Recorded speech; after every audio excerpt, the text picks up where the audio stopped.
Okey, Assalamualaikum. Bertemu lagi kita dalam bahagian kedua.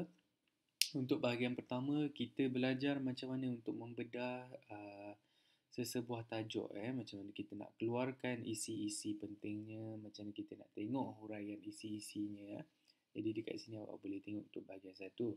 Jadi hari ini kita akan belajar untuk bahagian kedua, macam mana awak nak belajar elemen dalam perenggan. Apa yang perlu ada dalam perenggan itu, macam mana awak nak menulis sebuah karangan yang baik. Okey, baiklah. Kita akan mula ya. Okey, yang pertama tulis nama. Nama awak apa? Kelas 4 Tahawi ke, 4 Al-Jubair ke. Subjek kenalah bahasa Melayu. Tajuk ni katakanlah awak buat 3 adab murid terhadap guru. Ataupun awak buat surat kiriman tidak rasmi. Okey. Dalam setiap perenggan memerlukan 4 elemen ya. 4 elemen ini penting untuk awak tulis. Okey, kalau boleh awak tulis di dalam kertas sekarang. Tulis. Okey. 4 elemen ini, yang pertama adalah isi, yang kedua ialah huraian isi, yang ketiga contoh, yang keempat penutup dalam perenggan. Okey, dan penutup dalam perenggan ini bermaksud dalam perenggan awak, bukan perenggan keseluruhan karangan ya. Okey. Untuk pendahuluan pula, selalunya ianya bersikap bebas. Awak boleh tulis apa-apa sahaja asalkan ia mencakupi kepada tajuk awak. Okey, mencakupi ni maksudnya jangan keluar tajuk. Katakan kita buat 3 adab murid terhadap guru. Tiba-tiba awak buat 3 cara untuk memasak steak atau masak gulai lemak. Tak boleh Jadi walaupun dia bebas, dia kena mencakupi tajuk juga. Okey. Jadi macam mana kita nak buat? Okey, pendahuluan juga memerlukan kepada elemen-elemen ini. Tapi kita akan buat pendahuluan, selalunya kita pakai 3 ayat lah untuk tahun 4 3 ayat saja. Okey, macam mana kita nak tulis? Dia kata bersikap bebas. Jadi awak fikir, jangan pakai isi ni dulu. Ini kita tak masuk lagi. Okey. Jadi katakan bebas. Katakan Ustaz buat sifat yang perlu ada bagi setiap murid dalam memelihara adab terhadap gurunya adalah menghormati guru. Itu bebas. Okey. Jadi awak dah ada isi awak untuk pendahuluan. Bebas, walaupun bebas, tapi ini adalah isi untuk pendahuluan. Sifat yang perlu ada bagi setiap murid dalam memelihara adab. Okey. Memelihara adab terhadap gurunya adalah menghormati guru. Okey. Jadi awak huraikan isi awak ni. Macam mana awak nak huraikan? Jadi awak kata memelihara adab terhadap guru. Kerana apa? Hal ini kerana guru itu umpama ibu bapa yang sentiasa mendidik murid tanpa lelah dan jemu. Jadi ini adalah huraian awak. Okey. Okey, tinggal satu lagi. Saya ada 3 ayat kan untuk pendahuluan. Jadi yang satu lagi, oleh itu apa? Oleh itu terdapat 3. Okey, kalau awak buat 3 ini perlu tulis 3 bukan tulis 3 ke 4 ke. Kalau kata 4, macam mana tulis 4? Tulis 4 macam ni. Jangan tulis huruf, jangan tulis nombor Oleh itu terdapat 3 adab yang boleh dicontohi oleh murid seperti baru awak tulis balik awak punya isi sahaja. Okey. Jadi yang pertama ialah seperti mengucap salam atau menjawab salam. Okey, ada setengah ustaz tengok menjawab ini dia tulis P P. Okey, ini salah Bukan P tapi B. Okey. Menjawab salam patuh dan taat dengan arahan guru. Okey, bila awak dah guna perkataan dan, awak kena pakai, kita kan ada satu lagi last kan, betul tak? Yang terakhir untuk kita tulis dekat dalam ni. Kita guna serta mengingati jasa budi guru. Okey, ada dan. Kita tulis salah sama ada awak mengingati jasa baik guru ataupun budi. Okey. Ingat yang ni. Okey, jadi awak ada 3 adab yang boleh dicontohi oleh murid seperti mengucap salam atau menjawab salam, patuh dan taat dengan arahan guru serta mengingati jasa guru. Okey, baiklah.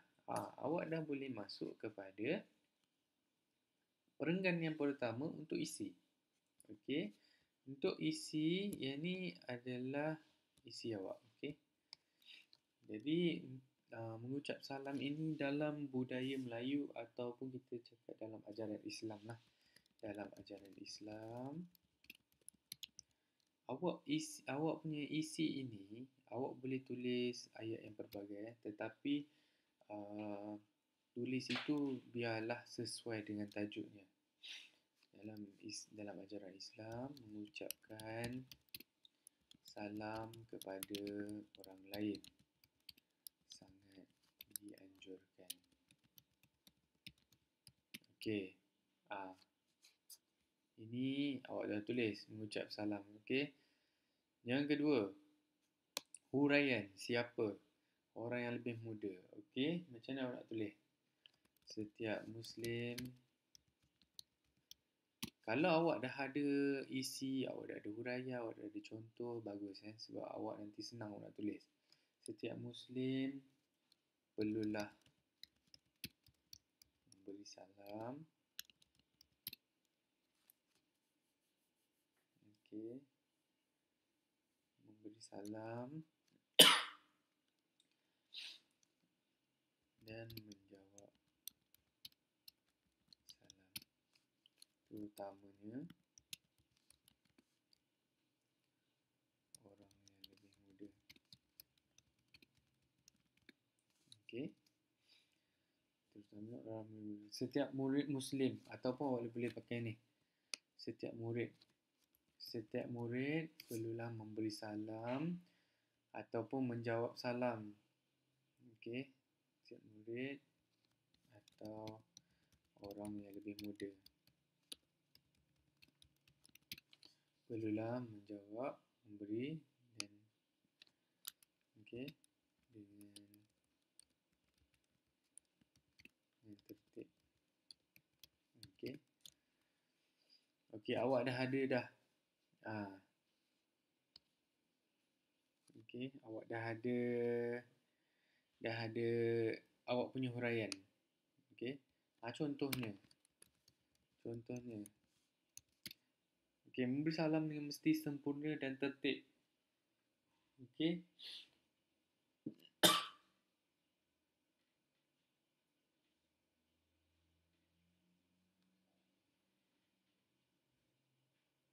Okey. Contohnya, seorang murid itu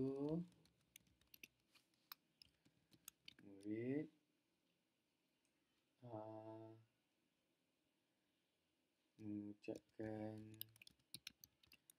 salam ketika guru sedang masuk ke dalam kelas. Okey, atau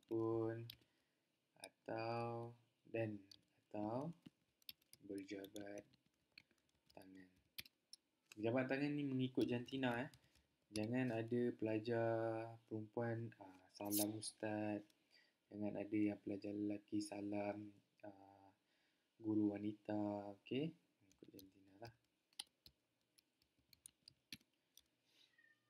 Okey, nampak tak? Mungkin awak tak nampak lah untuk perenggan yang pertama. Nanti kita akan kita akan belajar lagi untuk yang kedua dengan perenggan kedua dengan perenggan ketiga. Okey, dalam perenggan yang pertama untuk isi dalam ajaran Islam mengucapkan salam kepada orang lain sangat dianjurkan. Yang kedua, huraian dia. Setiap murid ataupun orang yang lebih muda perlulah memberi salam dan menjawab salam dengan tertib. Okey. Okey. Contohnya, seorang murid itu mengucapkan salam ketika guru sedang masuk ke dalam kelas ataupun berjalan, bila nampak ustaz ke guru ke siapa ke berjalan ke arah mereka, memberi salam ataupun berjabat tangan lah. Okey, seterusnya penutup dalam perenggan. Jadi dengan cara ini ataupun awak boleh buat maka dengan itu. Okey, maka dengan itu ustaz kata untuk penanda wacana wajib kena ada 2 penanda wacana. Ini contohnya, ini pun penanda wacana. Ini maka dengan itu pun penanda wacana. Okey. Maksimum yang awak boleh letak untuk dalam satu perenggan lah. Maksimumnya adalah 3 untuk tahun 4. Maka dengan itu untuk penutup, wajarlah setiap murid menanamkan sifat hormat kepada guru agar adab sentiasa terjaga. Boleh? Okey. Jadi untuk contoh sama ada awak boleh pakai contohnya ataupun awak boleh pakai sebagai contoh ataupun awak boleh pakai misalnya. Okey. Misalnya kita akan pakailah untuk antaranya.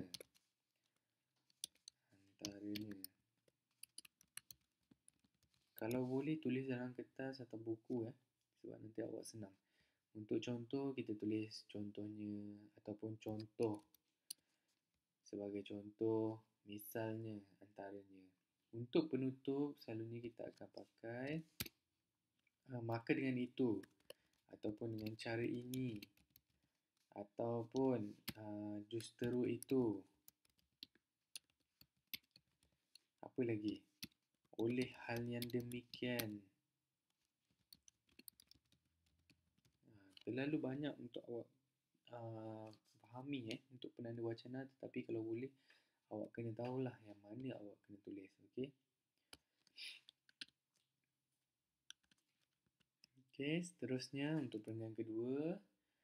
Okey, kita boleh mula dengan penanda wacana. Yang kedua.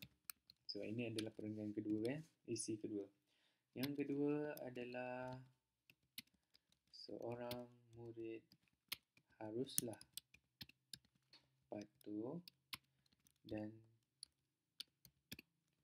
taat kepada arahan guru. Okey, patuh dan taat arahan guru ni selagi tidak bertentangan. Kalau katakan bertentangan dengan ajaran Islam, awak boleh buat laporan lah dengan ajaran Islam. Okey. Itu Ustaz kata senang. Kalau awak dah ada isi apa awak nak tulis, awak tinggal menulis saja. Okey. Siapa? Untuk huraian pula. Untuk huraian siapa? Perwatakan. Okey. Awak boleh masuk dengan maaf ya. Hal ini menunjukkan ni penanda wacana ke tak? Okey, ni penanda wacana Hal ini menunjukkan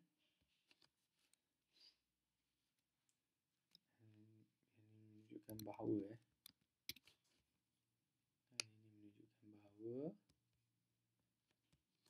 seorang murid, ataupun awak boleh buat ayat ini, hal ini, tak, maksudnya penanda wacana ini awak boleh tulis hal ini membolehkan, ataupun hal ini menunjukkan bahawalah seorang murid itu bersikap. Yang membentuk ini sebenarnya adalah murid lah. Okey. Seorang murid itu bersikap sopan. Sopan, merendah diri dan memberi sepenuh perhatian di dalam kelas semasa guru sedang mengajar. Tengok. Lepas tu contoh, awak boleh pilih dekat sini mana awak nak. Katakan misalnya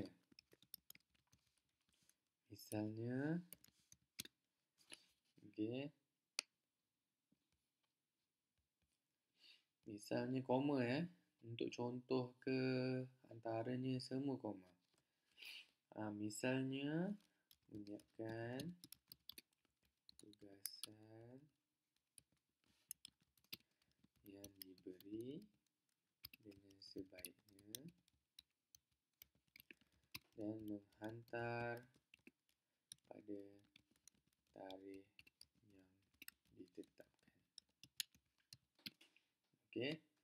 Jadi seorang murid yang patuh dan taat kepada seorang guru itu menyiapkan tugasan yang diberi. Dia tahu tugasan dia dan dihantar. Bila guru itu cakap hantar pada tarikh itu, awak kena hantar pada tarikh itu.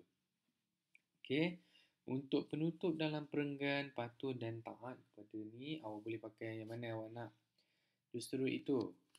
Ataupun dengan cara ini.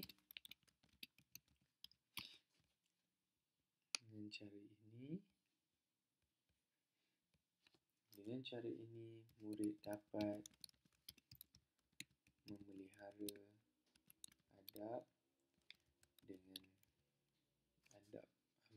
adab terhadap guru terhadap guru dengan baik walaupun sedang menimba ilmu. Okey. Sebab dalam situasi ini awak sedang belajar ataupun kita panggil menimba ilmu menimba ilmu pengetahuan. Dalam situasi perenggan pertama ini tadi Ustaz ada cakap memberi salam. Okey, ataupun menjawab salam. Maksudnya seorang murid itu memberi salam tu sebagai tanda hormat. Okey, menanamkan sifat hormat. Okey. Tak adalah dia kata menanamkan sifat bongkak ke. Okey. Memberi salam itu membentuk ataupun menanamkan sifat hormat kepada di dalam murid lah, di dalam hati murid. Okey. Dan seterusnya perenggan yang terakhir awak boleh pakai ini yang kedua ni pun penanda wacana maksimum awak boleh pakai 4 lah. Okey. Akhirnya koma. Akhirnya ini yang Ustaz bold ni sebenarnya Ustaz nak tunjuk dekat awak yang ni penanda wacana. Nanti dalam karangan yang seterusnya jangan awak bold pula. Okey. Bold ini adalah untuk Ustaz tunjuk ni penanda wacananya. Okey. Akhirnya guru itu ibarat lilin yang membakar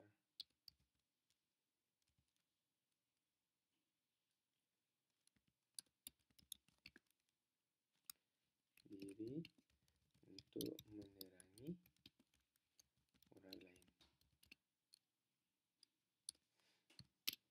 Okey.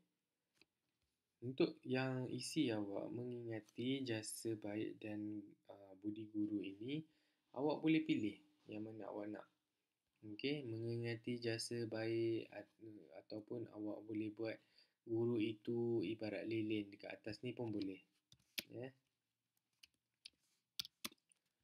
Guru itu ibarat lilin. Lepas tu awak terangkan. Lah. Perumpamaan ni untuk apa? Okey. Perumpamaan ni untuk apa? Okey, itulah perumpamaan Perumpamaan ni kita akan belajar lebih lanjut macam mana awak nak guna.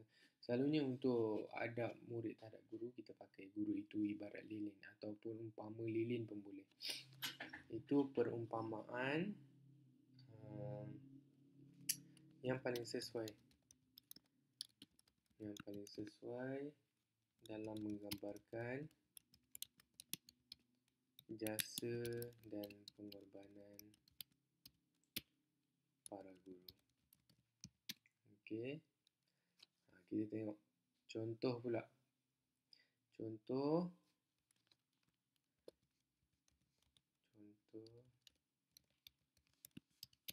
Contohnya Hari Guru.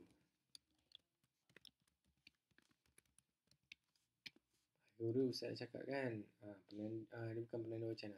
Hari Guru ni adalah kata nama khas. Jadi H dengan G tu kena huruf besar lah. Jadi Hari Guru ini diraikan sebagai tanda ucapan terima kasih.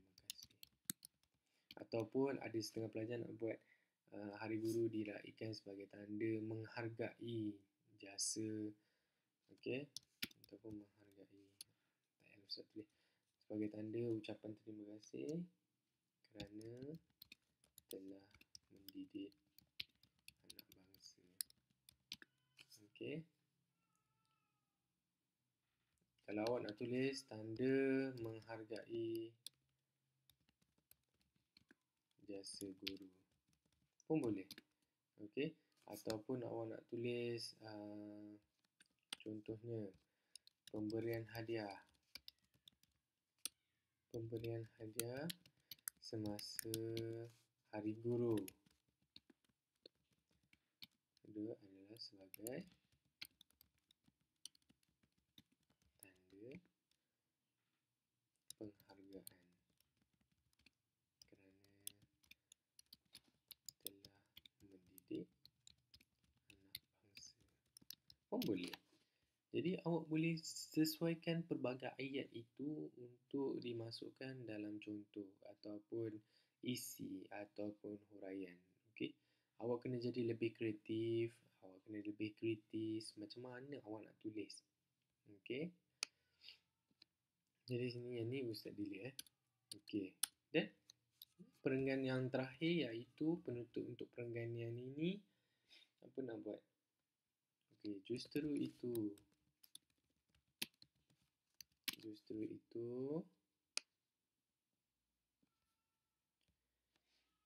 itu apa? Kita bagi hadiah ni sebagai tanda apa? Sebagai tanda kita adab mengasihi seorang guru ataupun mengasihi jasa baik dan budi guru perlulah disemai ataupun awak nak tulis ditanam pun boleh. Okey. Disemai ke ditanam ke dalam setiap kalangan murid supaya ilmu yang ditimba menjadi berkarat. Okey. Maka dengan itu dah siaplah kita punya karangan. Okey. Jadi awak tengok dekat sini. Setiap perenggan Ustaz bagi 3 ataupun Ustaz kata tadi maksimum 4 Okey. Jadi awak kena belajar lebih lagi macam mana awak nak tahu ataupun yang penting awak kena kuasai elemen ini. Okey. Awak kena kuasai macam mana awak nak membedah isi, macam mana awak nak tengok tajuk itu, lepas tu awak bedah dia.